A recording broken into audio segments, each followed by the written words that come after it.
para que a dívida externa da Ucrânia seja alvo de uma moratória a 20 anos e também do total perdão dos seus juros associados. É preciso termos noção do seguinte: em 2014, quando foi invadida a Crimeia, a União Europeia, ou seja, nós todos, os contribuintes da União Europeia todos, levaram a cabo um plano de 11 bilhões para a Ucrânia. 11 bilhões. Esse dinheiro é nosso, é dos contribuintes portugueses, espanhóis, italianos, franceses. Entretanto, a Ucrânia foi alvo de uma brutal invasão militar. E, evidentemente, o país está em rota de total destruição.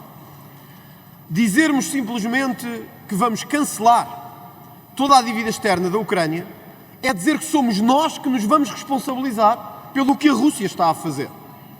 No pós-Segunda Guerra Mundial, nenhum país teve dívida perdoada. A Alemanha foi responsabilizada pelos danos que tinha causado a outros países. No fim da Primeira Guerra Mundial, a Alemanha, através de tratados e instrumentos bilaterais, e outros países, como a Áustria e o antigo Império Austro-Húngaro, foram responsabilizados com tratados e instrumentos bilaterais. O que temos aqui que decidir, e penso que estamos de acordo, os proponentes dos três projetos aqui hoje, é o seguinte: estamos todos de acordo que a dívida externa da Ucrânia tem que ser renegociada, tem que ser reestruturada e que a Ucrânia tem que ser fortemente apoiada. A única dúvida é através de que instrumento? Onerando-nos a nós ou onerando a Rússia? E se tivermos que escolher entre onerar os portugueses ou onerar os russos, eu acho que nós temos que onerar os russos, porque foram eles que criaram esta situação. E, portanto, o que se propõe aqui é a total anulação da dívida da Ucrânia. Ora, a Ucrânia tem dívidas maioritárias à União Europeia, que somos nós. A União Europeia são os países que a constituem, que colocaram bilhões de euros para apoiar este país.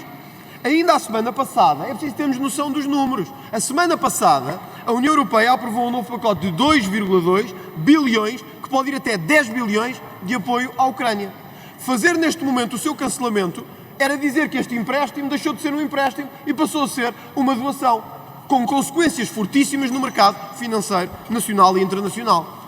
Mas devemos ir mais longe, é que se perdoarmos a dívida externa da Ucrânia, porque não perdoamos a da Líbia, que vai em 433% do PIB nacional e teve uma brutal guerra civil.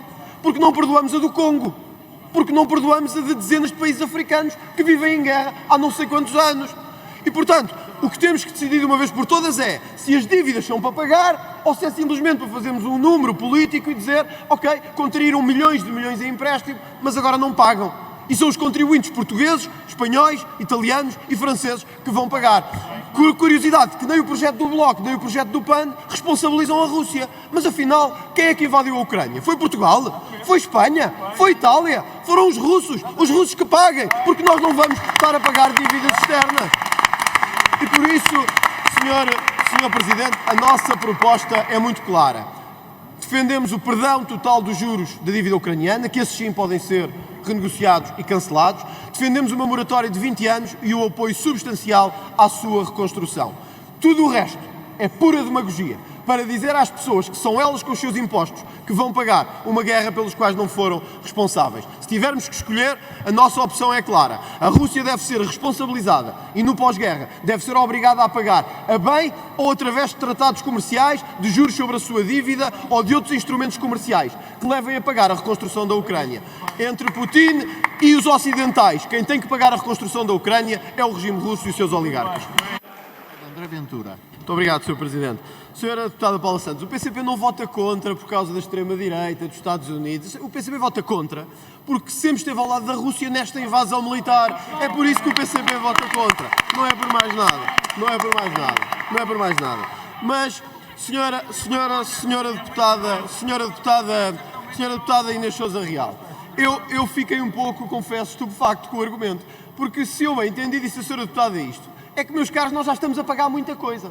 Já estamos a pagar subsídios que não devemos, já estamos a pagar à banca que não devemos, estamos a pagar a indústrias que não devemos e, por isso, caros compatriotas, por que não pagar também a outros ainda mais, já que temos tanto dinheiro disponível? Não é assim que se gera um país, senhora deputada. Um país gera-se a olhar para o futuro e não faz sentido, como o próprio governo ucraniano já reconheceu, que os europeus estejam a emprestar, e bem, milhões, bilhões de dólares e de euros à Ucrânia e agora virmos simplesmente dizer o que é que isto interessa, nada, está apagado, como se não existisse. Não é assim que funciona. Como funciona é sabermos apoiar quando é preciso apoiar, mas não apoiar à custa dos portugueses e dos espanhóis e dos italianos, apoiar à custa dos russos, porque foram eles que geraram esta guerra. E a senhora deputada, o que diz, e a senhora deputada o que diz é, não, quem é que vamos penalizar? Os russos não, vamos penalizar ainda mais os portugueses, é assim que o PAN funciona. Por isso é que passou de 4 para 1 e se calhar passa de 1 para 0, muito em breve.